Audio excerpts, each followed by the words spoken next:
deyilir. Şəhid analarına xanım deyilir, şəhid yazarına xanım deyilir. Sonra mən xanım adını yaraşdırmıram.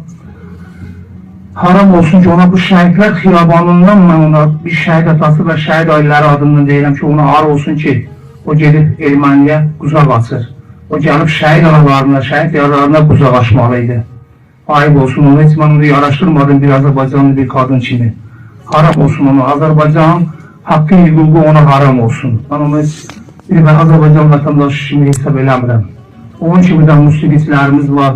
Bizim Ruslan Səfəroğlu kimi bütün şəhidlərin adına mahnı yazar, şəhid ailələrine quzaq açan insanlarımız var. Nurlan Ordubaxtı kimi qeyrətli oğlumuz var. Görürsün necə Rövşən Binəqədli var. Görürsün necə mahnılar bəstəyi şəhidlərimiz üçün.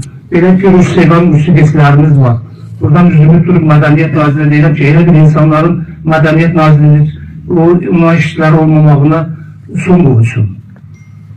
Allah bütün şəhidlərimizin məhkəmə cənnət olsun, ruhu şad olsun, bura gələn hər kəsə də mən bir ata kimi öz minnətdarım bildirirəm. Ona ağır olsun ki, mənim kimi bir ata 5 ildir gözüm yoldadır.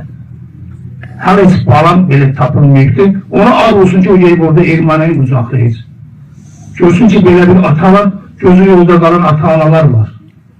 Tək oğlunu itirən ata-analar var. Biraz görürlü olmalıyıq. Hansı dövlətdə olur olsun, öz torpağımızı, vətənimizi, qeyrətimizi qoruyub saxlamalıyıq.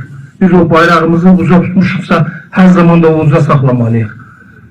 Gedib erməniyə quzaqlaşmaq, mən bilinizkən kimi Azərbaycanlıya yaraşdırmıram. Mən ona Samiriyan deyirəm. O Samiriyan kimi də qalacaq onun adı. Ona ağır olsun, onun valideyninə ağır olsun ki, elə bir qız yetişdirdi ki, qaizi aile. O qaizi deyil. O qaizi olsa, bu qaizlərimiz ki, ayağını itirən bir valideyn olsa, o imtina edir o qızından ki, mənim belə bir qızım yox ki, orada özdə həmin o adam, həmin torpaqlarda döyüşən adam oldu. Orada xidmət edən adam oldu. Bəlkə də bizim əskərlərimizdən məlumatdan, silahdan bəlkə də o olubdu. Elə bir insana quzaq açan Azərbaycanın vətən xainidir. Sağ olun.